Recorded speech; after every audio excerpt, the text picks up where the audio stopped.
Why are there laws of logic?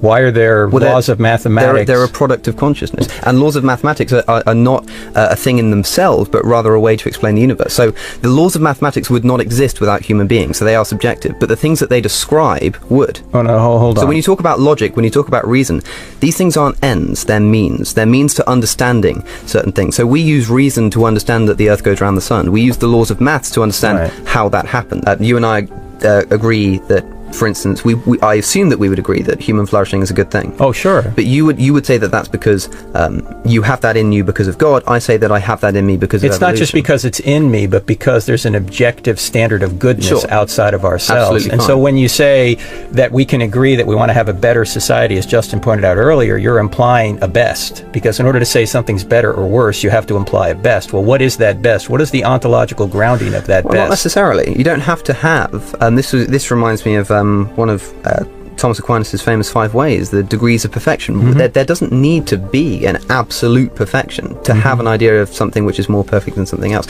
And to your reference of C.S. Lewis, I think there would have to be a standard of perfection, or a standard that you're aiming for, to say you're getting closer to that standard or further away, better or worse. It's like your reference to C.S. Lewis. You can't know a crooked line without having some idea of straight. I don't think that's true. For instance, think of it this way. Why is it not true? It's not a case, if you're talking about good and evil, you don't need evil to know good. If you think about, say you have a flat plane. You're absolutely right about that. Think about you have a flat plane. You don't need evil to know good, I agree with you. So you need good to know evil, though. I don't think so either. Evil does exist, as much as that may be a problem for why a loving God would allow evil. Nonetheless, it's a signpost that something beyond the material world has to exist to allow this realm of good and evil. In fact, exist. I think Alex recognizes that signpost, because on his website he rails, I think rightfully, against some of the abuses of the Roman Catholic Church, where he talks about how priests have sexually abused children, and obviously that's a great wrong. But my question is, Alex, if you really think that is a great wrong, why would you deny objective morality? I mean, is that really wrong, or is it just a matter of personal opinion? Well, I think that we agree in one sense that evil doesn't necessarily disprove God. I'm with you on that. What I would say is to answer your question, objectively, no. It is a subjective thing. Morality, to me, is entirely subjective. Why do you say that? Well, because, firstly, a thing to note is that objective morality... Well, let's talk about what objective actually means, I suppose. Objectivity, to me, if you want my definition, would be to say that it is true regardless of human intervention, regardless of human consciousness. For instance, the Earth orbits the Sun. That would be true if all humans disappeared. Right. Every single one of them. It would still be an objective fact. But to say that murder is wrong, if every human disappeared, that couldn't still be wrong, surely. That would be a nonsense concept without some kind of human psychology. The only way that you could argue that perhaps it would still be wrong is if there was some kind of transcendent being. But then you need to have that being in order to prove the existence of the objective morality that you're then using to prove the God. So what we're doing is we're reasoning from effect to cause, that we have this effect known as this moral law that is pressing on us. And as you admitted in the video, and look, videos, 2-minute videos, 10-minute videos, you can't expound on all the nuances. So if this is wrong, correct me. But you seem to say that we, in fact, I think you quoted, the quote was, let me just quote you accurately on this, because in the video you said this. You said moral truths are so deeply ingrained in us that they feel like they are objective. Yes. Right? Okay. So my question is, why would you doubt their objective if they're so deeply ingrained in us? Well, because this is where I think Sam Harris is right, in the sense that if you have certain assumptions, so let's say that we could assume that human well-being was a good thing.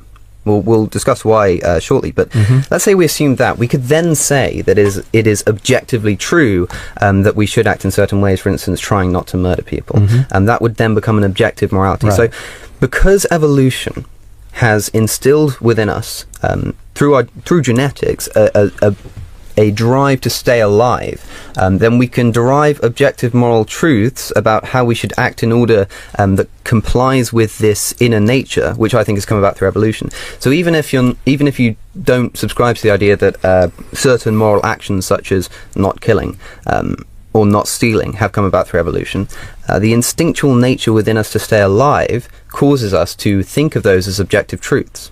But it's a technicality. So for all intents and purposes, you could say they're objective truths. If you grab 100 people off the street and ask them, is rape wrong? 100 of them will say yes. But that doesn't mean it's objective. I mean, for instance, I put it to you, would you say that chocolate is tasty? Yeah, I would, but that's a subjective... Right, sure. Some people may not like chocolate. It's subjective. Yeah.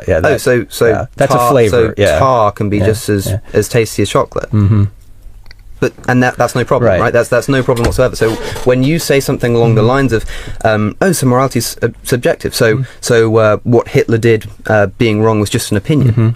Well, yes, but in the same sense that chocolate tasting as good as tar is an opinion. I think when it doesn't make a difference. Alex is right to say morality can be subjective and still meaningful. We don't need a God to recognize that rape, murder, or child abuse are wrong, because we understand harm, suffering, and empathy directly as human beings. That's not a weakness in morality. It's how moral reasoning actually works. Research in evolutionary psychology shows that our sense of right and wrong developed to help humans cooperate and survive. Empathy, fairness, and reciprocity are traits seen not just in humans but in primates, elephants, even rats. These aren't divine instructions. They're natural. Social instincts shaped over millions of years. Moral philosopher Philippa Foot showed that moral claims are grounded in human needs and natural facts, not commands from above. When we say something is wrong, we're pointing to real-world harm, not breaking a supernatural rule. Frank's claim that moral disagreement means morality must be objective misunderstands how moral systems develop. Disagreement doesn't mean there's no truth. It means we're still working to understand it, like any area of knowledge. Let's hear Frank Turek's response. Well, no, I think it does, because it's much more obvious that, say, sexually abusing children is wrong than atheism's true.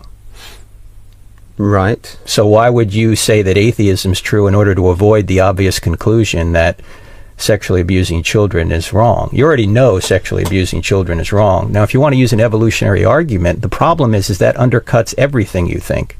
Because if everything we think is the product of evolution, the product of the laws of physics or biology or whatever it is, then why should we believe anything we think? Forget about morality for a second. Why should we even believe that atheism's true or that Christianity's true? If we're completely... I'm sorry, I'm suffering from jet lag here. If our thoughts are the result of some random evolutionary process, why should we believe anything we think is true? Well, the first thing is that evolution isn't a random process. But that aside, it's let me put it this way: it's either directed by an outside intelligence or it's not. Sure. Okay. I'll give if you that. It's not directed by an outside intelligence, then it's random. Yes, so? So, if it's directed by intelligence, then perhaps God exists. If it's not directed by intelligence, why should we believe anything we think? It's this idea, it's almost sort of existential. You know, why should we believe anything if there's no guidance? To me, it's like asking the question, like you said earlier, about, you know, how do we know that we even exist, or that the universe wasn't created last Thursday?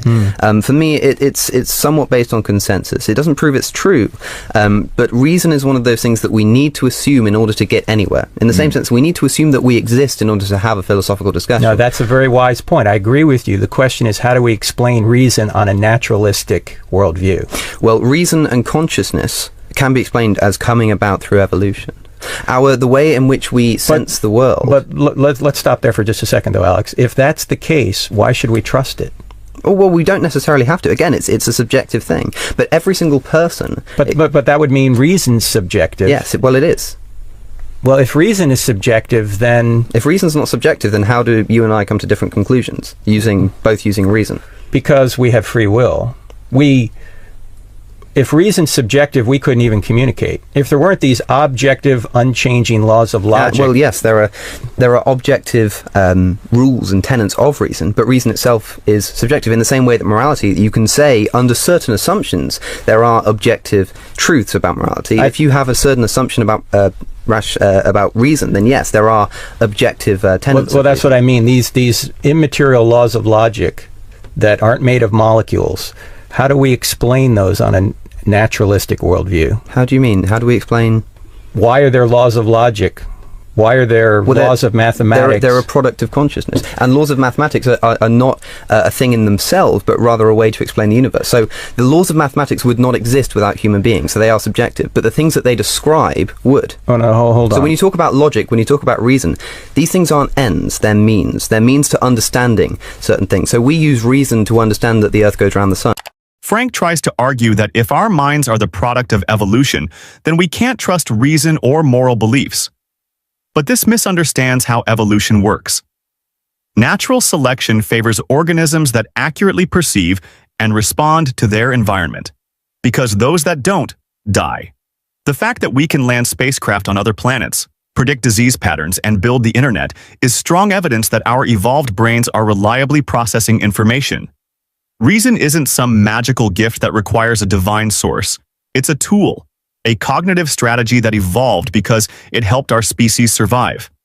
Neuroscience confirms this. Our brains are built to detect patterns, solve problems, and simulate future outcomes. These abilities enhanced our fitness in the ancestral environment. As for logic and math, those aren't floating laws that exist outside time and space. They're descriptive systems we created to understand consistent patterns in nature. The Pythagorean theorem works not because it was written in the sky by a god, but because we observed relationships in geometry that are always true under certain conditions. Alex is right to say that these tools, reason, logic, math, are means, not ends. They help us model reality. We assume their usefulness because they work. No faith in the supernatural is required. I like what Louise Antony said in her debate with William Lane Craig. Louise Antony is an atheist, but she admitted something about morality and atheism that I think is very insightful. Here's what she said. This is her quote. She said, "Any argument for moral skepticism will be based upon premises which are less obvious than the existence of objective moral values themselves." In other words, here she is as an atheist saying, I have this sense of moral obligation that is so strong that any argument you give me for atheism or moral subjectivism will be based on the weaker premises than just the sense that I have that objective moral values and obligations exist. So that was my question originally to you, Alex, is why would you deny the strongest belief that you have intuitively and adopt a weaker belief in atheism or agnosticism? Well, I don't deny it, because I don't deny, like I say, as long as I do have certain assumptions, and I admit that there are assumptions, I can say that I have an objective sense that these things are wrong on the assumption that I'm aiming for human prosperity. Right, but you already pointed out that Sam Harris is begging the question on that. That is his human flourishing. And that's a conflation of epistemology and ontology. And as you pointed out, rightfully so, and 18 years old, he's already figured this out, which I didn't know this is 18, that Sam Harris is confusing epistemology and ontology. He's assuming what he's trying to prove. But the problem with Sam Harris's argument is he's going in there trying to show that certain things are right or wrong based on science. What I'm trying to do is say why people experience things as right or wrong based on science, which can be done. So I can say the reason that I feel that this is right and wrong is because of this. What I can't say is that this is right or wrong because of this. I mean, does this mean, is it a problem for you then, telling people what they ought to do? Because there's a sense in which, you know, if you see a society being racist or treating women unequally or whatever it might be. Or Catholic priests abusing children like you do on your website, you say that's wrong? For me, the problem has always been, for the atheist who denies objective morality, is what right do you have to tell someone else? Because they're just acting according to their subjective preferences. Well, the subjective preferences, I find, in these cases, we often agree. So, for instance, if I meet a member of the Ku Klux Klan, we can find common ground in the sense that I might say, okay, so why is this wrong? Why is that wrong? Why? Until we get to the final point and they say, well, I think that it's because my worldview is better for humanity. And I say, well, hang on, so do I. I think my worldview is better for humanity. So let's go on the assumption that what we want is to get what's best for humanity. And here's how I think my worldview leads to that. So even people... but if they say, but I don't believe black people are human... what do you say to Sure, that? well, that's the thing. Then the discussion doesn't become. Then the discussion becomes trying to prove how they are. Right. You sort of remove the need for a basis once you find out what the basis of their beliefs are. Once you find that common ground, for instance, me and you agree. You and I agree that, for instance, I assume that we would agree that human flourishing is a good thing. Oh, sure. But you would say that that's because you have that in you because of God. I say that I have that in me because of It's evolution. not just because it's in me, but because there's an objective standard of goodness Sure. outside of ourselves. Absolutely And fine. so when you say that we can agree that we want to have a better society, as Justin pointed out earlier, you're implying a best. Because in order to say something's better or worse, you have to imply a best. Well, what is that best? What is the ontological grounding of that Well, best? not necessarily. You don't have to have. This reminds me of one of Thomas Aquinas' famous 5 ways, the degrees of perfection. There doesn't need to be an absolute perfection to have an idea of something which is more perfect than something else. And to your reference of C.S. Lewis, I think there would have to be a standard of perfection, or a standard that you're aiming for, to say you're getting closer to that standard or further away, better or worse. it's like your reference to C.S. Lewis. You can't know a crooked line without having some idea of straight. I don't think that's true. For instance, think of it this way. Why is it not true? It's not a case, if you're talking about good and evil, you don't need evil to know good. If you think about, say you have a flat plane. You're absolutely right about that. Think about you have a flat plane. You don't need evil to know good. I agree with you. So- you need good to know evil, though. I don't think so either. If you have a flat plane, you can see like a hill, like an indentation on that flat plane. Now, the rest of that plane is not a valley. You don't need the valley to understand the hill. You just need the hill in comparison to what is neutral. So you can have evil compared to what is neutral. You can have good compared to what is neutral. You don't need the two extremes. What would be your definition of evil? My definition of evil? Well, that's a very broad thing. But if you're asking me, again, subjectively, anything, I would say, that unwarrantedly elicits human suffering or animal suffering to an extent. Okay, as so well. that would imply that it's the opposite of human flourishing. So it's very difficult to define evil without reference Not to good. necessarily. It's not. It's So- it may be the opposite of human flourishing, but it's also just the absence of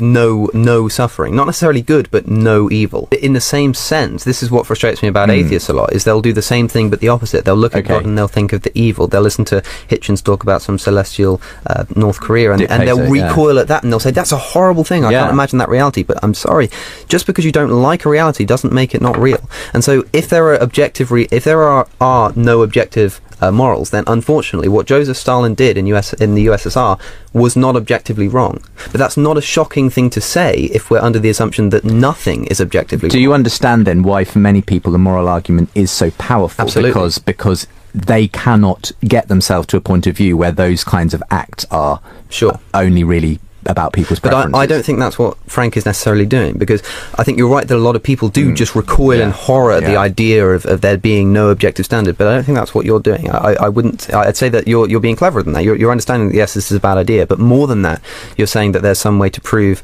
that there is an objective reality, not just because you don't like it. Yeah, I want to get beyond that, or maybe I should say underneath that, going back to Justin's point, and it's this.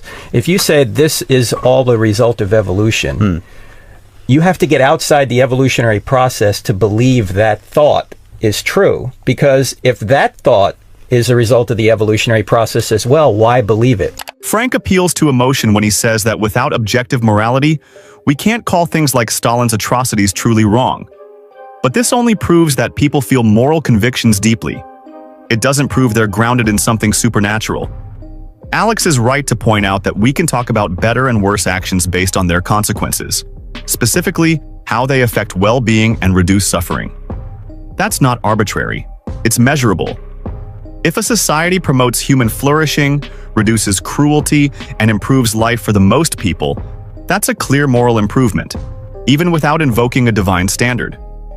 Philosophers like Derek Parfit and Peter Singer have shown that you don't need a god to get to universal ethics. You just need reason, empathy, and a commitment to consistency. Most people already agree on basic moral values because we're wired for empathy and shaped by social norms. And when we disagree, we use reason and evidence to argue for better outcomes, not scripture. Christianity doesn't own morality. In fact, some of the Bible's moral teachings, like support for slavery, genocide, and patriarchy, are now considered deeply wrong because our understanding of morality has evolved. So Alex is right. Morality is not about divine rules. It's about how we treat each other in the real world. What do you think makes a society truly moral? Dogma or compassion? I mean, you wrote a book called How Jesus Became God. And of course, one of the key claims of the Gospels is Jesus claiming divinity, claiming to be God, and that takes different manifestations in different Gospels. But what's your view? Is your view that anything that looks like Jesus claiming some kind of divine status is more likely an amendment of the Jesus story than an original part? So I wouldn't put it quite that simply. I mean, there are people today who claim to be God, and so I don't say they didn't say that because somebody wouldn't say that. People do say that, and so the issue is always how do you know what Jesus said? When it comes to the New Testament Gospels, we of course have the Matthew, Mark, Luke, and John. And as I was saying earlier, it looks like Matthew and Luke have both used Mark. Mark is probably our earliest account. Matthew and Luke are later. Matthew and Luke appear to have used some other source that we don't have anymore for a number of their sayings of Jesus. And scholars have called the source Q, and it doesn't matter to my argument whether you think Q existed or not. But Luke does say he had earlier sources, so it's not implausible that he had a source that had some of Jesus' sayings. And so what scholars do when trying to figure out what Jesus really said, once they acknowledge that maybe he didn't say everything, because we know Jesus didn't say everything that's attributed to him in the early church, because we have other Gospels that everybody agrees Jesus didn't say these things. Okay. So somebody's making up stories, and the question is, and people are changing stories, and so we have absolute evidence that there's no question about it. So the question is whether that happens in the four Gospels or not, or whether somehow they were protected from ever recording anything that Jesus actually didn't ever say. Were they protected from that? And what is striking to most scholars is that when you lay out the sources chronologically, over time, Jesus starts changing the sorts of things that he says. A lot of people assume Jesus always claimed to be God, but Bart Ehrman is showing us why that's not so simple. He explains that our earliest gospel, Mark, doesn't present Jesus as clearly divine the way John does, which came much later. Over time, the way Jesus talks in the Gospels shifts. In earlier accounts, Jesus is more like a prophet or a teacher. But in later ones, he starts saying things that sound more divine. That's important, because it shows how stories about Jesus evolved. Scholars agree that the Gospels were written decades after Jesus died, by people who weren't eyewitnesses. They also had different sources. Some we don't even have anymore. And it's a fact that people in the early church were adding, changing, or even making up stories. We see that in other Gospels that didn't make it into the Bible. So if the stories changed over time, how can we be sure Jesus actually said he was God? That's the real question. Let's hear more from Bart to see how this all unfolded. He's about to share specific examples. And so, for example, in Mark and in Q, which would be the sayings in Matthew and Luke not found in Mark, those would probably be our earliest sources. Jesus principally talks about the kingdom of God that's coming. There's a kingdom of God that's coming. You need to repent and prepare for it, because if you don't, you're going to be destroyed. If you are on the side of God, you'll enter into this kingdom and there'll be a glorious existence. And so Jesus is preaching about the coming kingdom of God in Mark and Q. When you get to the Gospel of John, Jesus no longer preaches about the kingdom of God. He doesn't tell people to repent in preparation for the coming of the kingdom of God. He doesn't say that you will be destroyed when the kingdom of God comes. The way he talks is different now. And rather than talking principally about God and the coming kingdom, he talks about himself, who he is. And so you get some of the most famous sayings of Jesus. Especially I am the way, the truth, and the life. The way, the truth, and the life. No one comes to the Father but by me. I am the light of the world. I am the bread of life. The Good Shepherd. Before Abraham was, I am. I and the Father are one. You get all of these claims, many of which have a component of divine identity connected with him. He's claiming to be a divine being. That's crystal clear in the narrative of John, because whenever Jesus will say, I and the Father are one, and the Jews will pick up stones to stone him to death for committing blasphemy. You don't have those stories in the earliest Gospels. And it's striking, and you have to explain, if Jesus did go around calling himself a divine being, if that really happened, as John says. John says it happened. And it's the major teaching of Jesus in John.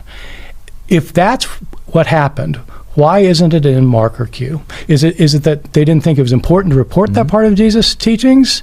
Or a more plausible explanation for most people, for most critical scholars, a more plausible explanation is that over time, the Christians' understanding of Jesus changed, and they started seeing him as less of just a human Messiah and more as some kind of divine being over time. And as they saw him that way, they recorded his words in those ways. And so the later sayings of John are later representations of what later Christians said about Jesus rather than what the earliest Christians. And if you think the earliest Christians thought this about Jesus, why don't they record those sayings? Bart Ehrman's point lines up with what a lot of historians and biblical scholars have been saying for decades. The way Jesus is portrayed changes over time because early Christian beliefs were evolving. The Gospel of Mark, written around 70 AD, doesn't show Jesus calling himself divine. Instead, he talks about God's kingdom and calls people to repent.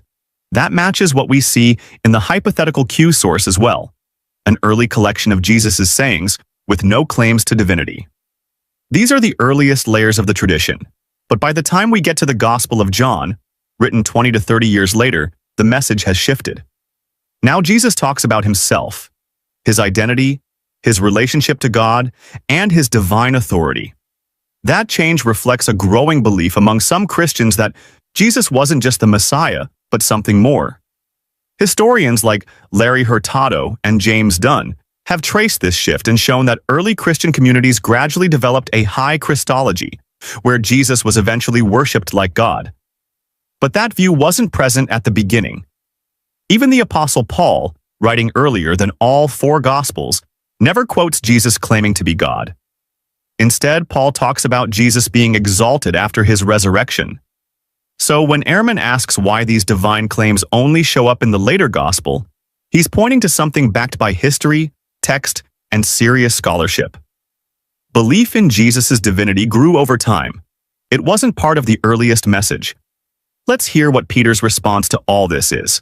So this developmental idea in the Gospels and the earlier Christian, later traditions around Jesus are developing the idea in the words. Yeah, I mean, I think this is a great example of showing how so much scholarship, while claiming to be historically neutral, is basically very philosophically driven. Because I think even as you tease out your chronology and your development, I mean, it's really interesting how it's all stacking up towards a system in which you don't get Jesus, claiming as much early on. And I think that it's been developing for a couple hundred years within scholarship, and it's so intertwined, the historical argumentation and the sort of slight philosophical nudges here and there, that it's really, really hard to unpick. But I would just say, let's take Mark's Gospel as an example. Mark begins with this opening, I'm going to send my messenger before your face, and it's all about, quoting the Old Testament, but with John the Baptist going before the face of Jesus, when, it's about, in Malachi, that it's from, the messenger going before the face of God. And so it's presenting Jesus as in that place of God. Next chapter, he's forgiving sins. A couple of chapters later, he's stilling the storm like only God does, and it's calling on themes from Jonah. A couple of chapters later, chapter 6, he's walking on the water like only God does in Job chapter 9, and then he gets to the boat and he says, "Be of courage, I am." It's pretty dramatic. I am there in Mark 6 verse 50. So it's not just that John's I am saying is slightly different, but there is precedent for them. And I'd want to say a lot of people see this as a systematic presentation of Jesus's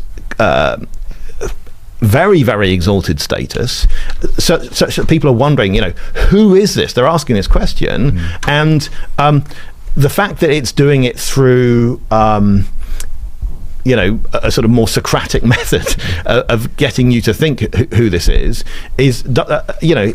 not, I mean, God's the only one who opens the eyes of the blind, and that's also something Jesus does, uniquely in the gospel. So I'd want to say that all of these things come together to give you a very exalted portrait of Jesus. So there's a consistency, as far as you're concerned, between those earlier, if you like, accounts in Mark. I think the whole question of development, we've got to say, when we lay out sources and we say this comes before this and this, what actually are we basing that on? How much is historically verifiable?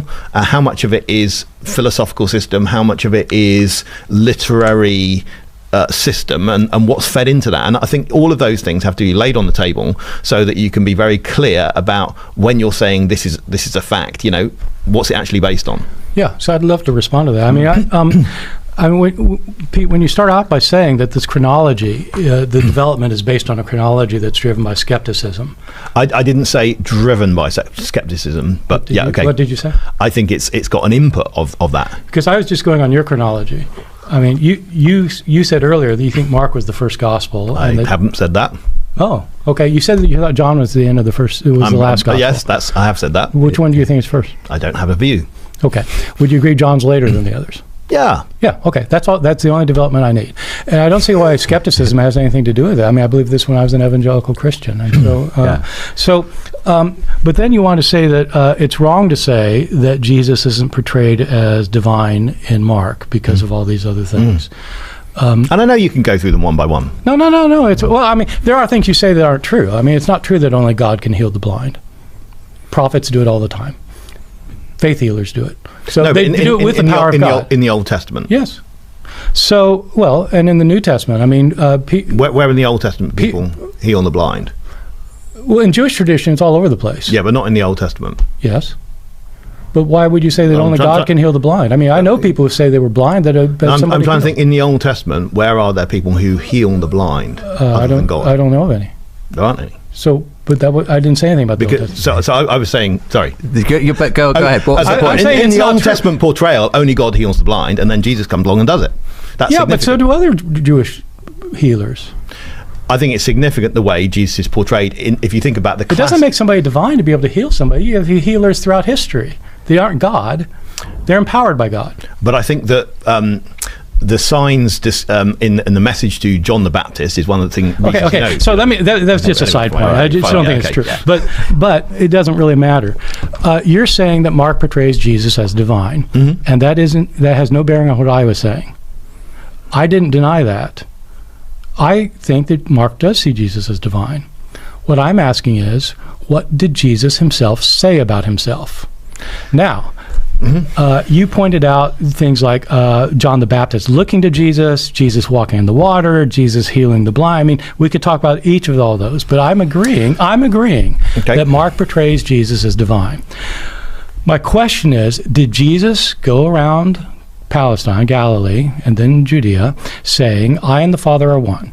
Before Abraham was, I am. I am the way, the truth, and the life. No one comes to the Father but by me. These are sayings found in the Gospel of John, which you agree is the last of the Gospels.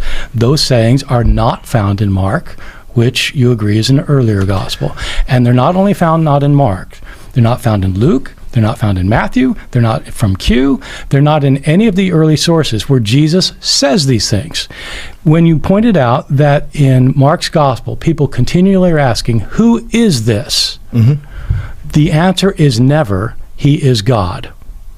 And Jesus himself never says, I am God in Matthew, Mark, Luke, or their sources. I totally agree on that. I mean, there could be all sorts of reasons not to say that. But what I want to say is there is precedent for all of the I am sayings. So, for instance, Jesus, I am the bread of life. He says in the synoptics, this is my body, take this bread. He says, I am the good shepherd in John, and then he's portraying himself in stories as basically fulfilling the role of the shepherd. He says, I am the light of the world in John. In Matthew, he says, you are the light of the world to his disciples. If he's prepared to accept they're the light of the world, I don't see why he can't say that he is as well. So I think all of these things we can make connections, and I don't think yes, the Gospels are about 9 hours long when you read them in English. So in this 2-hour section of John, there are things which aren't in the others. But don't build a massive, castle out of that. I mean, it seems to me, of course, there are going to be some things that are in one that aren't in the others. I agree with that. Peter says Mark shows Jesus doing things only God can do, like healing the blind or calming storms. But in Jewish tradition, prophets like Elijah and Elisha did miracles without being divine. There's no verse in the Old Testament that says only God can heal blindness. That idea developed later. He also points to Jesus saying, I am in Mark 6, but in Greek, ego eimi just means it's me. It doesn't carry the same weight as in John, where it echoes God's name in Exodus 3:14, and people try to kill Jesus for it. That doesn't happen in Mark, which shows it's not the same kind of claim. Most importantly, Ehrman asks the right question. If Jesus actually said things like, I and the Father are one, why does no early source mention it? Not Mark, Q, Matthew, Luke, or even Paul. The simplest answer is those sayings developed later, as belief in Jesus grew. We can almost get who has the stronger argument here. Let's hear what they have to say until the end. I'm not trying to build a castle out of it because I'm just responding to Justin's question. This wouldn't be a point that I would have raised. I mean, I don't. This wouldn't be. This is not why I think the Gospels are unreliable. So this isn't. For me, this isn't even the point. But I will say that the whole idea of development is that there are things earlier that get developed later, and so the fact that you see things earlier that could lead to John's proclamations that's what the developmental view is. What you don't get is in Matthew, Mark, and Luke, Jesus saying that he's God. And my point is, if the historical Jesus really did go around saying those things, it is inconceivable to me that our earliest sources fail to mention it. Like, they didn't think that part was important. This would be the most significant thing to say, and yet none of them, not just Mark, but Matthew and their sources, by the way. I mean, I don't know what you think, but virtually every scholar I know thinks that you've got Mark, and you've got Q, and you've got M, and you've got L, and then you've got Matthew, and you've got Luke themselves. You got 6 sources before John. None of them has these things. And so are we supposed to think, well, yeah, that was just like a minor detail they decided not to get into? Bart makes a critical point here that Peter doesn't really address. If Jesus actually claimed to be God during his lifetime, why do none of our earliest sources record it? We're talking about 6 different sources before the Gospel of John: Mark, Q, M, L, Matthew, and Luke. And not one of them includes Jesus saying things like, I and the Father are one, or before Abraham was, I am. These aren't small statements. They would have been central if they were part of Jesus' real teachings. Yet they only appear in John, which was written nearly 60 years after Jesus' death. That's not an oversight. That's evidence of theological development. As Bart says, seeing small seeds of divinity in earlier texts doesn't mean Jesus claimed it himself. It shows how beliefs evolved after his death. Just like how later Christian communities gave him titles like Son of God or Logos, the sayings in John reflect what believers came to believe, not what Jesus historically said. Peter focuses on symbolism and hints, but Bart is asking the historical question: what did Jesus actually say about himself? And if the answer is nowhere in the earliest texts, it's reasonable to conclude he didn't claim divinity during his lifetime. We can almost get who has the stronger argument here. But what do you think? Do you believe Jesus really claimed to be God during his life, or is that something added by later believers? Let us know in the comments below. And if you're enjoying this breakdown, like the video and subscribe for more historical deep dives. I just find it completely implausible. But I think, John doesn't have Jesus go around saying, I am God either. So I think... I and the Father are one. Before Abraham was, I am. Yeah, these are big things. But, when you walk up to... okay, you may not believe it happened, but when it's portrayed as someone walking up to people on the water and then saying, I am, it's a pretty dramatic thing, isn't it? In the Gospel of John, the man born blind is asked, were you the one who was born blind? And he replies, ego eimi. Sure.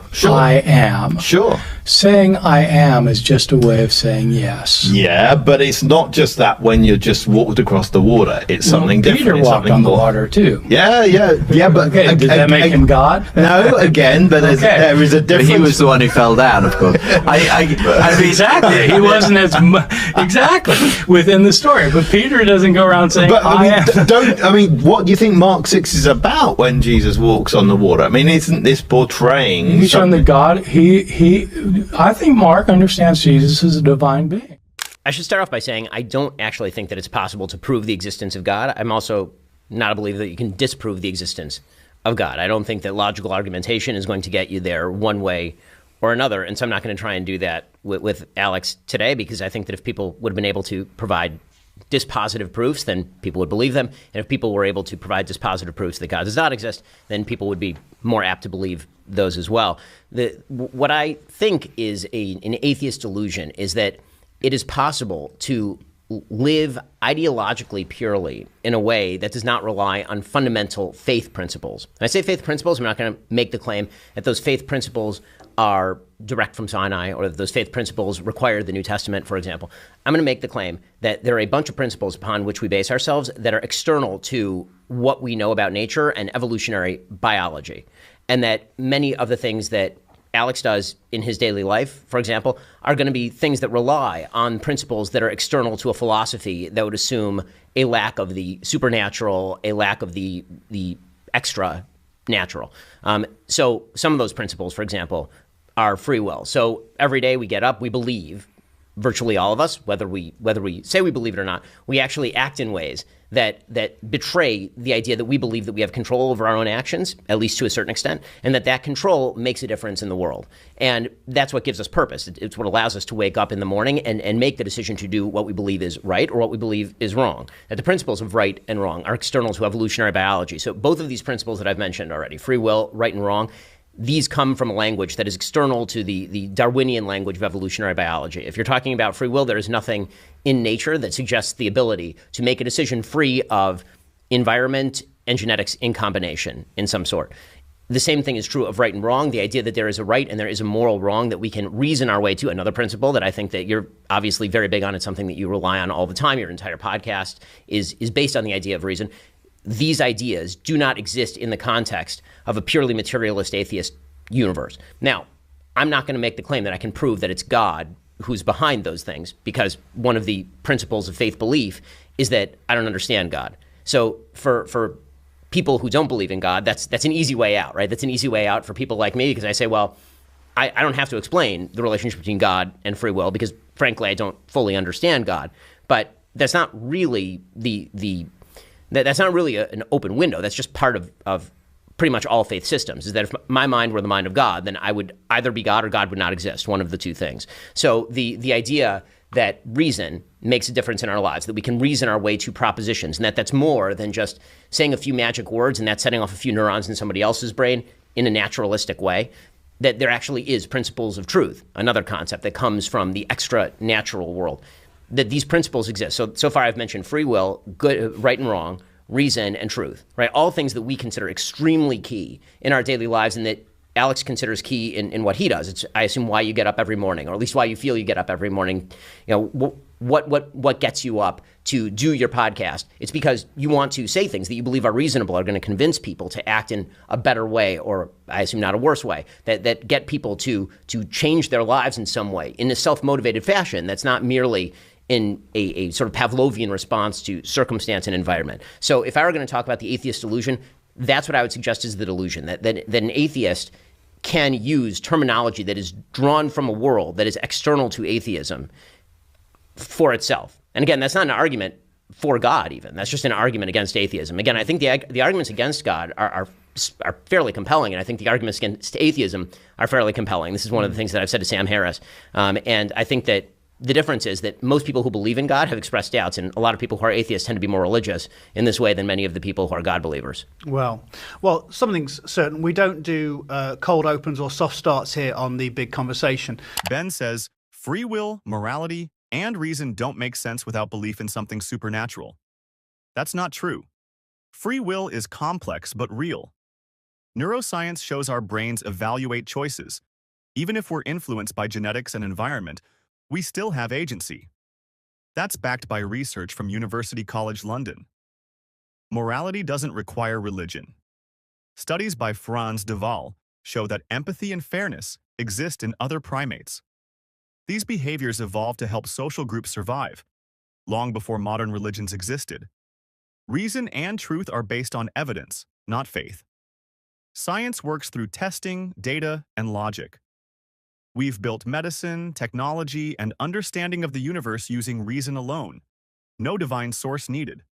So Ben's claim doesn't hold up.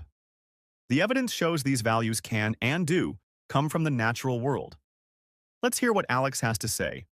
The principal disagreement that I think I had with you, Ben, is that there was a subtle, or not so subtle, implication, in my view, that yes, with no God, there's no free will. But somehow having God can solve this problem. I mean, you said a moment ago that you don't think you can establish God's existence through reason alone, but assuming that you do believe in the existence of free will, you think it's a real thing that you have. Yes. And simultaneously saying that if there is no God, then free will makes no sense. Yes. That does read to me like an argument for God's existence, such that in order to either say that there is free will, in order to say that there is free will, one must believe in God. And that does strike me as an argument for God's existence. I mean, to slightly curve that, or to kind of sand off the rough edges there, I would say that the argument I made is an argument for something extra natural. Sure. Now, you can call that God or not God, but the thing that I'm making the argument for is that you cannot get from a materialist Darwinist universe to free will. That is not possible. So I know that the way you solve that is that you say that there is no free will. That's right. And what I'm saying to you is you don't act that way. I hear this all the time. People say, look, you may say there's no free will, but you don't act as though that's the case. I suppose that I'm just confused as to what it would look like for somebody to act as if they believe there was no free will. I mean, the very argument that there is no free will that I subscribe to, at least one of the various forms that it takes, is a sort of Schopenhauerian view that you can do as you will, you just can't will what you will. And that you are essentially just a biological machine reacting to its internal and evolutionary drives. That's what's happening. Now, call that nihilistic if you like, that's a separate question, but as to the question of how this would make one act, the idea that this might cause us to sort of lay around in bed all day or something, the very mechanism that I think is responsible for eliminating the possibility of free will, that is, the drives that make people do what they do, like I say, do exactly that.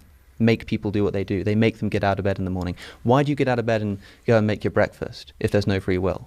So you go and get breakfast because there's no free will and something is driving you to do that that's outside of your control. For sure. So to get back to the nihilism point, which you kind of put aside, so that means that this conversation is essentially worthless in any sort of real sense. I mean, effectively, we were driven here by evolutionary biology and environment to have this conversation. Everybody who's watching this is driven by evolutionary biology and environment to have a particular reaction to that thing, and ever round the cycle goes. That seems like a very purposeless life. Maybe again, I'm drawing from a realm that is not evolutionarily biologically connected. The word purpose is really, teleology obviously has been taken out of the realm of science pretty thoroughly by atheists and by many people in the sciences, although I would argue that, again, most scientists speak in the realm of teleology literally all the time, and they're borrowing language from the language of teleology, even when they're describing functions of particular body parts, right? The heart pumps blood in order to keep you alive, right? They're constantly using language that's teleological in nature. The real question that I have, and this is what goes to the question that you were asking at the beginning, before the sort of pre-question question, which was the good of religion to society. One of those goods is people believing that their free will matters and this actually is a useful thing. So I believe that it is deeply important for people in society to believe that they have the capacity to change themselves and to make different decisions than what biology would drive them to do. So you say, well, it's biology that drives you to get out of bed in the morning, which is almost Calvinist in sort of the way that it's described, right? It's like you're predestined to get out of bed in the morning, so thus you get out of bed in the morning. But the reality is that we are constantly making decisions as though those decisions make a difference in the universe. And what social science actually does tend to show is that when people believe that they have control over their own actions, then when they believe that they're capable of changing the way that they live, they do make those changes with more alacrity and in better directions than if they don't believe that. If people tend to believe in a deterministic universe, they do act worse. So it may work. This is going to be sort of Straussian in its implications, but that may work for you. You're a very high IQ individual who can somehow reconcile the idea of living a very purposeful life with the idea that actually there's no purpose to anything. But for the vast majority of people, that is not actually how they live. And I would suggest that even in your daily life, you don't get out of bed in the morning thinking, man, my biology is driving me this morning to get on the bike, have a great day, the sun is shining. That's my biology doing this. And I don't think that most people who live purposeful lives, even if they believe that everything they're doing is predetermined by the world around them, by their own biology, I don't believe they actually feel that. They have to engage in what they themselves would term an illusion in order to feel a sense of purpose and meaning in their lives. Of course. Alex is right to challenge the idea that belief in free will prove its existence. Neuroscience shows otherwise. In 1983, Benjamin Libet ran experiments where participants moved their hands while tracking brain activity. The brain's motor cortex showed activity hundreds of milliseconds before the person reported choosing to act. Later studies, like those by John Dylan Haynes in 2008 using fMRI, found that researchers could predict a person's decision up to 7 seconds before they were consciously aware of it. That directly supports Alex's point. We don't will our will. Our decisions are shaped by unconscious brain processes influenced by genetics, environment, and prior experience. Ben also says that not believing in free will leads to purposelessness, but that's not what the research says. Studies from Yale and University of Arizona show that people who understand determinism can still find meaning and motivation, especially when they focus on long-term goals, values, and social impact. In short, we don't need to believe in metaphysical freedom to live full, moral lives. What we need is a better understanding of how we work, and that's exactly what science gives us. Of course, but that's what the evolutionary process, in my view, in my worldview, I should say, has done so well, is provide precisely that illusion. I mean, it's not as that, I mean, you say, look, you don't get out of bed in the morning thinking, gosh, you know, look at my biological My neurons drive. are firing, yeah. Of course not, because if I did, then the whole evolutionary purpose that this illusion serves would fall away. I mean, you say that this is a fairly purposeless life, and perhaps the implication is that it's a bit of a depressing one. I didn't come here to inspire optimism in people. I just think it is in fact the case. By the way. It is in fact the case that free will doesn't exist, and we may feel very nihilistic towards that, but as a wise man once said, facts don't care about your feelings. And I will say that the argument against free will, in my view, is based upon something broader than just scientific analysis or empirical research. Rather, we can build an argument, I think, from a law of logic, the proposition that P must either be true or false, and it can't be both, it can't be neither. It has to be one or the other. Now, this law of the excluded middle, one of the foundational precepts of philosophy, we can simply ask a question of any kind of mental activity, and this will be regardless of whether it's material or immaterial. That's what makes this a crucial argument, and an important one, a pertinent one, is that you can ask of that mental activity, is it determined or is it not? That is it determined by anything else, or is it completely undetermined by anything? If it's undetermined by anything, then it's random, and you're by definition not in control of that which is random. If it's determined by something, then it's either determined by something further inside your mind, or inside your brain, or indeed inside your soul, or it's determined by something external to your brain. If it's determined by something external to yourself, I should say yourself rather than your brain here to rid this conversation of any implicit materialism, exterior to yourself, if that's what's determining the action, then clearly you're not in ultimate control of that action. If it's something inside of yourself somewhere, then all you do is push the problem back and you ask the question again, is that thing determined or is it indeterminate? So indeterminate, it's random. Determined, you keep going back until you either terminate in something outside of the self, something, or I suppose something undetermined and therefore random, either of which you are completely out of control in. If you say that it terminates in something like a soul, people like to do this. They say, well, look, with a religious philosophy, we have the benefit of introducing a soul. That doesn't solve anything. Because you still need to, it's not a matter of having to explain the mechanism by which the soul brings about actions. That may well be a mystery. But if it is the case that whatever it is that's doing that is either determined or it's not, and that if it's not, it's random and therefore out of your control, and that if it is, it ultimately terminates in something outside of yourself or something random, and both of which are out of your control, free will cannot exist. Well, so I would be careful. That argument does rely on the complete deconstruction of the self. Right? I mean, you're using the term self in this argument in, I think, a couple of different ways. You're saying something outside yourself, but then you're breaking down the self into a bunch of separate components as though the self is a computer. Right? As though if you took the self and you broke it down into a machine, and there's like the microchip, and you've got the processor, you got all these different parts of it. So it has to be coming from here, or it has to be coming from here. But I think the very idea that we have of ourselves as selves is as a deciding being. And so the attempt to carve that down into, so which parts of the deciding being, that is an avoidance strategy. So I don't think that the argument quite holds. Well, if we can call the self just a deciding being, call it a deciding being, then that sort of fundamental assumption that we make about the nature of the self, I don't think is going to be incompatible with atheism. How so? Because we're talking about what the self is here. I mean, atheists believe in the self. Everybody believes in the self. Well, no, that's not. I mean, that I find difficult to believe. Why would an atheist believe in the self? The self is a series of non-deciding mechanisms, as you've described. I see that your view of the self is an atheist view of the self, a meatball wandering through space, as I've put it somewhat colorfully. The sort of Spinoza idea that you're a stone that's been thrown, and you can comprehend that you've been thrown, but you're a stone that's been thrown, and that's just the way that it is. Why would there be in atheist philosophy such a thing as a deciding self? The deciding being is external to the idea of an evolutionary cause, because the very word deciding suggests uncaused decision making, and you've just excluded it through your own philosophy. Uncaused decision making, I suppose, is a concept that I think is unintelligible, and therefore, if there is an unintelligibility of the self on atheism, I suppose the thrust of the criticism that I made to essentially every point you made in that video, except for the argument from motion, is that what you're saying to me, if it applies to atheism, I think simultaneously applies to theism as well. How so? An uncaused decision. I mean, what is the process by which a decision is made? But now you're falling into the same sort of argument that I excluded at the beginning, which was I said that the beauty of religion is that there's a bunch of stuff I don't understand.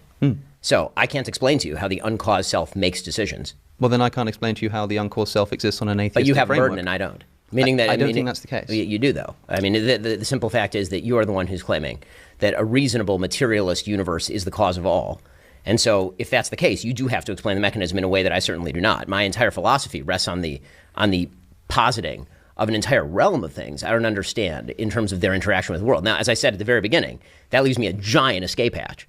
I'm not going to pretend that that's not a giant escape hatch. It acts in practice as a giant escape hatch. It also tends to act as a fundamental principle of faith, right? Again, in every moral realm, right? When we get to the problem of good and evil, right? One of the big questions is, well, how can God allow evil to take place in the world?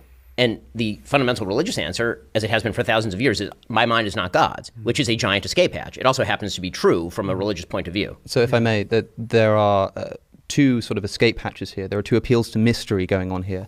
And it seems to me that what you're saying is something along the lines of my simple appeal to mystery here is disallowed in the way that you're allowed to appeal to this mystery because I'm the one making the claim. I think that not because I'm the one making the claim, but because I'm the one with the burden. In the context of this discussion, sorry, I'm missing the who's the you and who's the I in yes. the sense, but yes. I see what you mean. I'm speaking for myself there. Sorry. If in the context of this discussion, this began the subject which I think is the first one you bring up in this video, free will. Here's this thing that I think exists, and on the basis of its existence, think entails the existence of a God, or at least points to the existence of a God. I shouldn't say entail. And then when I say that I don't think that the concept of free will is intelligible, and you say, well, how is it intelligible on atheism? And I say, I'm not sure it is, but it's not on theism either. And you say, well, there's my escape hatch. I can appeal to mystery. I don't think the burden is on me there. I think you are the one who's making the claim that free will does exist, that there is this mysterious property of the universe actually, that's not escapes this determined or indetermined dichotomy. And then when I say that this is unintelligible to me and based on what I see to be fundamentally appeal to a law of logic, suddenly I'm the one making the claim. I'm the one with the burden who has to do the proving. No, the actual claim that Alex's final point is clear. If we can't explain free will in naturalistic terms, that doesn't make religion right. It just means no one has a full answer. But unlike Ben, Alex doesn't hide behind mystery. Ben openly admits he can't explain how the soul produces decisions and simply says, that's the beauty of religion. But that's not an answer. That's giving up on the question. What Alex does instead is break the problem down using logic. If your actions are determined, you're not free. If they're random, you're not in control. Either way, true free will doesn't exist. This isn't just opinion. It lines up with neuroscience and philosophy. In fact, modern thinkers like Galileo, Spinoza, and Schopenhauer, as well as current philosophers like Dirk Pereboom and Sam Harris, have shown that free will, as commonly understood, collapses under scrutiny. Ben's claim that religion helps society by giving people the illusion of control may seem comforting, but it's built on shaky ground. Social stability shouldn't depend on false beliefs. We can build meaning, morality, and accountability on science, empathy, and reason, without needing to pretend we're metaphysically free. So, is religion good for society because it preserves belief in free will? Or is that just a crutch, used when better tools exist. What do you think? Does truth matter more than comfort? Let us know in the comments. If you enjoyed this breakdown, like, subscribe, and hit the bell so you don't miss the next deep dive. You made a very interesting analysis of how people use or misuse God, but you made no argument about God himself. And by attacking the quote wicked unquote use of God does not at all address the existence of God. Now, I didn't say that God was misused. I hope I wasn't so poorly understood by everybody. I said that the idea of God is a dictatorial one to begin with, the belief in a supreme, eternal, invigilating creator who knows what you think and what you do and cares about it and will reward or punish you and watches you while you sleep is, I think, a horrific belief, a man-made one. Brief, so it hadn't really sunk in on me that as you were being ordained, when I was 9, I was just getting out of there completely. It was 9 when I thought I saw through it, when my biology teacher told me that God was so good as to have made vegetation green because it was the color most restful to our eyes. And I thought, Mrs. Watts, this is nonsense. I knew nothing about chlorophyll or photosynthesis, nothing about the theory of evolution, nothing about adaptation, nothing of the sort. I just knew she'd got everything all wrong. And of course the argument against faith, against religion, falls into two essential halves, not necessarily congruent, but I believe congruent. The first is, it's not true. Religion comes from the infancy of our species. I won't say race because I don't think our species is subdivided by races. Infancy of our species when we didn't know that the Earth went round the sun. We didn't know that germs caused disease. We didn't know when we were told in Genesis, you're given dominion over all creatures, that this did not include microorganisms, because we didn't know they were there. So you didn't know they had dominion over us. When diseases broke out, it was blamed on wickedness, or sometimes on the Jews, or if it was by Jews, on the Amalekites, or as you will. We didn't know anything about the nature of the Earth's crust, how it was cooling, earthquakes, storms, all of this were a mystery. Well, we are at least to that extent a reasoning species. Even a conspiracy theory is often better than no theory at all. The mind searches for form. We're now stuck with the forms that we found in our infancy, in our primitive, barbaric past. Well, that could be fine still. No nation can be without mythology or myth or legend. And there are people who say, well, it's not exactly true. Virgins don't conceive. Okay. Bushes don't burn forever. Although why that would be so impressive, I've never understood. Dead men don't walk, and so on and so on. Okay, you're right. It's not really true. It does come from a rather fearful period of the Dark Ages, but at least it's nice to believe it. It teaches good precepts.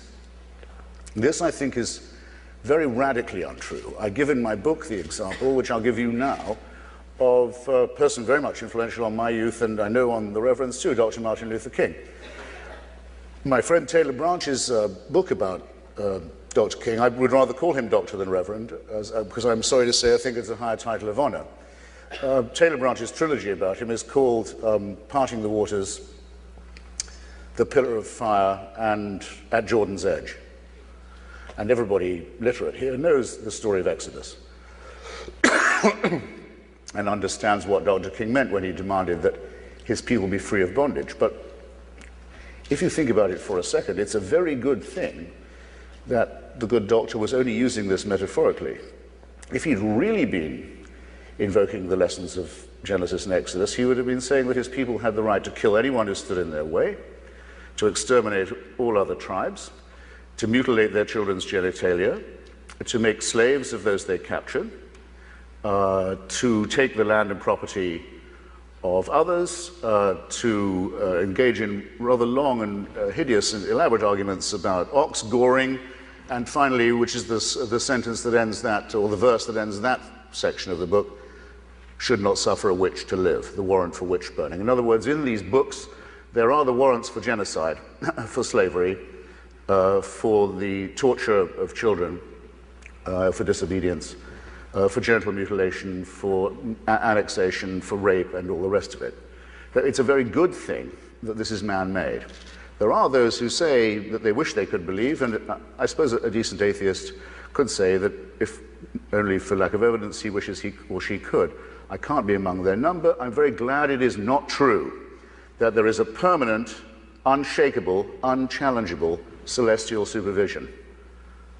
A divine North Korea in which no privacy, no liberty is possible from the moment of conception, not just till the moment of death, but until well after. I've been to North Korea, and now I know what a prayerful state would look like. I know what it would be like to praise God from dawn till dusk. I've seen it happen. And it's the most disgusting and depressing and pointless and soulless thing you can picture. But at least with North Korea, you can die and you can leave. Christianity won't let you do that, because I mentioned another thing about the Old Testament. The Old Testament may have, any Jews and Christians who like it may like this too. They may have genocide, rape, racism, all the rest of the things I've mentioned, but it never mentions punishment of the dead. When you're done, when you're in the mass grave into which you've been thrown as an Amalekite, it's over. Not until gentle Jesus, meek and mild, is the concept of hell introduced. Eternal torture, eternal punishment for you and all your family for the smallest transgression. I have no hesitation in saying this is a wicked belief. I've also no hesitation in saying, and I mustn't trespass on the Reverend's time, that we don't need it in two senses. One is it's wicked. Two, we have and always have had a much superior tradition. We know that Democritus and Epicurus worked out in ancient Athens the world was made of atoms, that the gods did not exist and certainly took no interest in human affairs, and would be foolish to do so, and would be wicked if they did. We have the tradition that brings us through Galileo and Spinoza and Thomas Paine and Voltaire and Thomas Jefferson and Bertrand Russell and Albert Einstein, men of great wisdom and insight, by all means struck by the awe-inspiring character of our universe, by all means open to devotional music and architecture and poetry, by all means aware of the transcendent, but look through the Hubble telescope if you want to see something that is awe-inspiring. And don't look to blood-stained old myths. Now? Why now? Why am I doing this now, people ask? Well, I'll tell you why now, because in the last few years it's become impossible to turn a page of a newspaper without being, as the religious would say, offended. In other words, I don't think I sound self-pitying if I say that I'm offended that a cartoonist in a tiny democratic country in Scandinavia, Denmark, can't do his job without a death threat, and that no American magazine or newspaper would reprint those cartoons, either to elucidate the question or in solidarity. I'm offended that civil society in Iraq is being destroyed, leveled by the parties of God. I'm offended that people in this country believe that they have the right to advocate the teaching of garbage to children under the fatuous name of intelligent design. I believe that we're... I thought you'd never clap. Just as I believe that where religion ends, philosophy begins, where alchemy ends, chemistry begins, where astrology ends, astronomy begins, and now the people will say, well, let's give equal time to astrology in the schools. It's nonsense, dangerous and sinister nonsense. The Pope says, AIDS may be bad, but condoms are much worse. What kind of moral teaching is this? And how many people are going to die for such dogma? You see what I mean? So, I'll be very brief. There's an end to this, an end particularly to the cultural cringe that says that if someone can claim to be a religious spokesman, they are entitled to respect. I have to say it in your presence, sir. I think that the title Reverend is something people should be more concerned to live down than to live up to. Thank you. When we look at history, it's clear that many core Christian claims collapse under basic evidence. The Genesis creation story says the earth was made in 6 days about 6,000 years ago, but geology, radiometric dating, and fossil records prove our planet is over 4.5 billion years old, and that life evolved over hundreds of millions of years. The Bible describes a global flood in Genesis 6 through 9, yet ice core samples from Greenland and Antarctica show uninterrupted layers of snow and ice dating back 100,000 years. No sign of a worldwide deluge. Scripture commands horrific acts, In 1 Samuel 15:3, God orders the slaughter of men, women, children, and animals. In Exodus 21:20-21, slavery is condoned outright. These are not moral foundations. They are relics of an ancient, tribal society. Science explains what religion once guessed at. Germ theory replaced the idea that disease is divine punishment. Evolution by natural selection, supported by DNA evidence, explains life's diversity far better than intelligent design. The Hubble telescope shows galaxies billions of light years away. Impossible in a 6,000-year-old universe. And Christian teachings still cause harm today. The Catholic ban on condoms worsened the AIDS crisis. Creationist lobbying undermines education. And religious intolerance fuels violence worldwide. When moral progress happens, abolition of slavery, women's rights, ending segregation, it's been driven by human reason and empathy, not by obeying Bronze Age texts. I think that you made a very interesting analysis of how people use or misuse God, but you made no argument about God himself. And by attacking the quote wicked unquote use of God does not at all address the existence of God or non-existence of God. We are sitting in a room that, because of lights, we assume that there is electricity in the building. Electricity can light up a room or burn it down.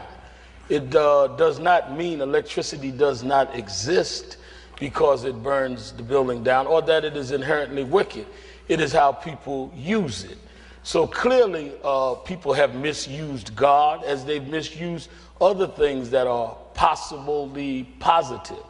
But its existence is not in any way proven or disproven by you giving a long diatribe on those that have mishandled and misused God, because there are many that you can cite that have acted in a way that shows the goodness of God. Your book, God Is Not Great, could be refuted by many that feel he is great or she is great, whatever way you relate to God. Science, to me, does not wipe away the existence of God, because science had to start somewhere. So to pick up mankind in its evolving state does not tell me where mankind began, how it became a long story of ordered steps. Well, who ordered them? Why do things follow such a natural progression?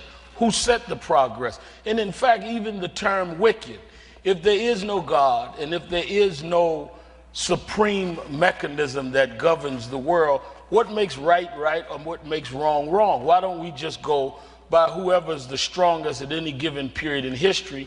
Because nothing is wicked, because whoever's in power at the time would determine what is wicked and what is not wicked, because there's no real moral code, because there's nobody to judge that. So at one hand, we're going to argue God doesn't exist. On the other hand, we're going to call people wicked. Wicked according to who? And according to what?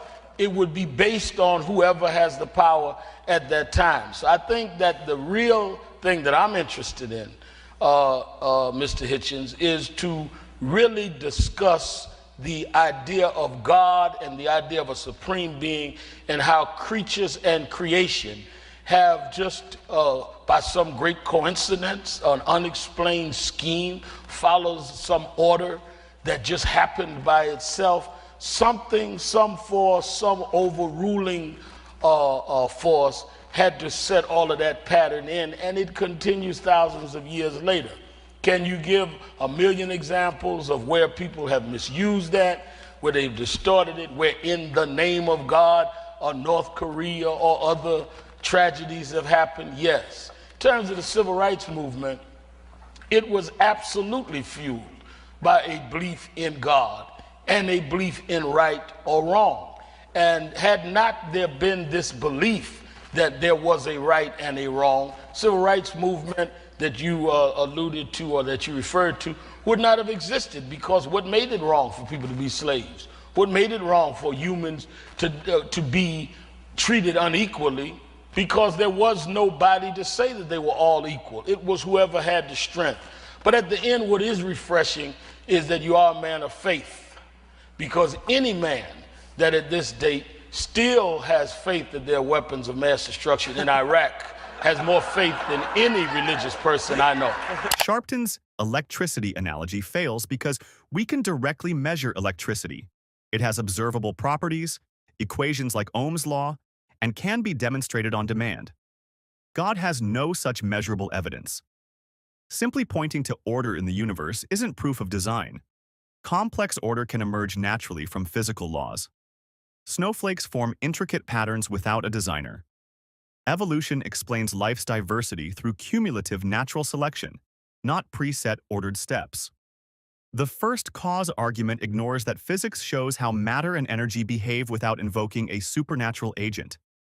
Quantum fluctuations can produce particles from a vacuum, and cosmology explains the universe's development from the Big Bang onward. As for morality, history shows moral codes predate Christianity. The Code of Hammurabi, 1750 BCE, set laws long before the Bible. Morality is rooted in empathy, cooperation, and the social contracts that allow humans to thrive, not divine decree. If morality required God, then God's own commands in Scripture, like ordering genocide in 1 Samuel 15:3, would be good, yet by today's standards they're horrific. The civil rights movement wasn't exclusively powered by religion. Leaders like Bayard Rustin drew on secular human rights ideals, and morality is equally championed in secular societies today. A belief system isn't validated by the good some people do in its name, just as belief in Zeus or Odin wasn't proven by acts of kindness in their followers. The belief that there were weapons of mass destruction, or rather the conviction that Saddam Hussein was interested in weapons of mass destruction, you could, I suppose, describe as an argument from design. In other words, he'd had them before, he'd known how to conceal them, he'd used them several times, he seems to be prepared to risk his entire political career on the idea of reacquiring them. I would say that was not a belief that had no evidence, and I would say that anyone who treated him as if he was innocent on the subject would be a sap, actually, would be my short word for it. Second, on the civil rights movement, I expected you to be more assertive. I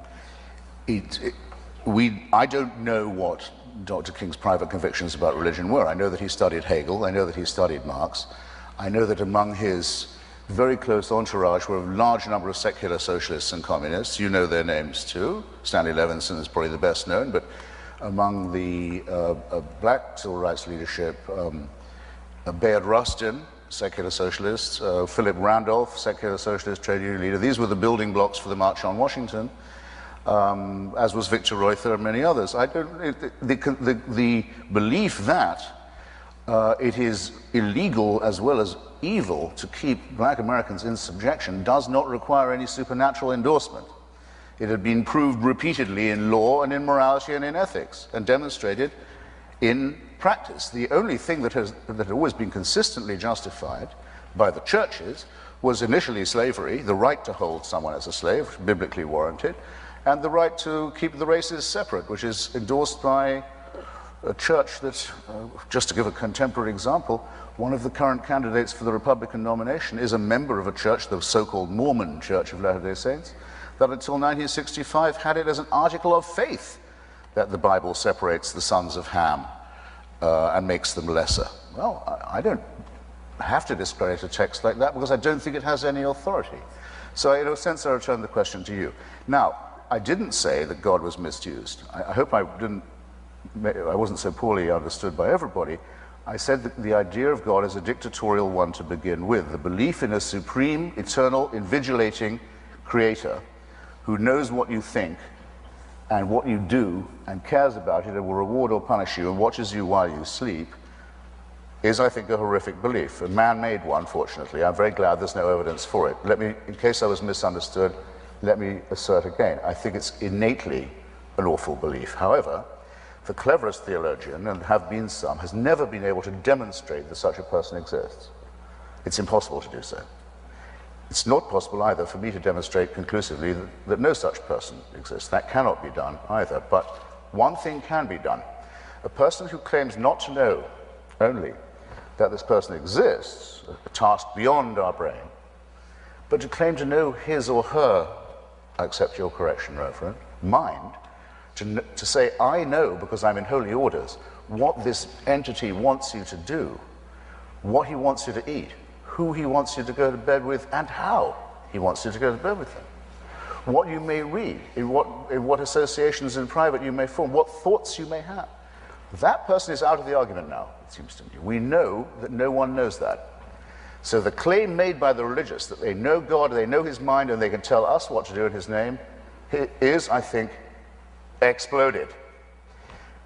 Further, it is not argued by my side, at any rate, or by no one I know on it, that our presence here on the planet is something that is susceptible of a smooth, logical, reasonable explanation. To the contrary, we are still very much in doubt as to precisely how we came to be human and to separate ourselves from some of our common ancestors. And, we also know that of the species that have been on this small planet, in this tiny solar system, since the beginning of measurable time, of the number that were ever in existence, more than 98.9% have become extinct. A certain solipsism, I think, is required to believe that we, as a resulting species, are somehow the center of the created cosmos. This is not modesty, as the Christians call it. It's not humility. It's an unbelievably arrogant claim to make. But at least it makes up for the other claim we're supposed to put up with, which is, well, yes, but we're also miserable sinners conceived in filth and doomed to abject ourselves. Both of these positions are too extreme, too strenuous, too fanatical. Both of them reinforce each other in unpleasant ways, and both should be outgrown by us. Hitchens dismantles the idea that morality or justice requires divine authority.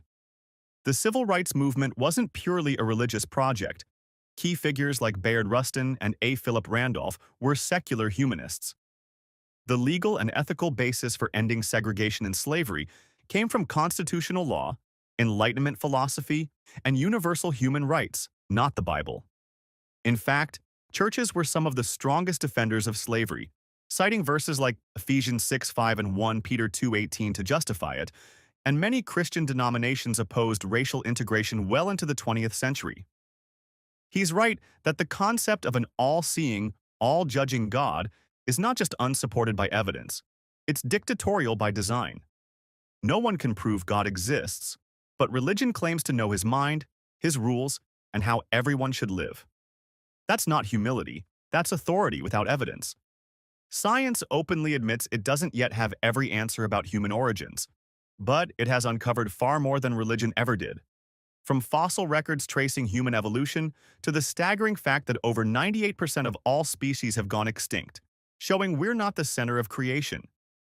To believe otherwise is not modest faith, but human arrogance wrapped in theology. If we can build moral systems, laws, and compassion without appealing to invisible authority, why keep clinging to a worldview that's historically fueled slavery, segregation, and censorship? What do you think? Is morality stronger when it's grounded in reason and evidence rather than divine command? Let me know in the comments, and don't forget to like and subscribe for more debates and deep dives.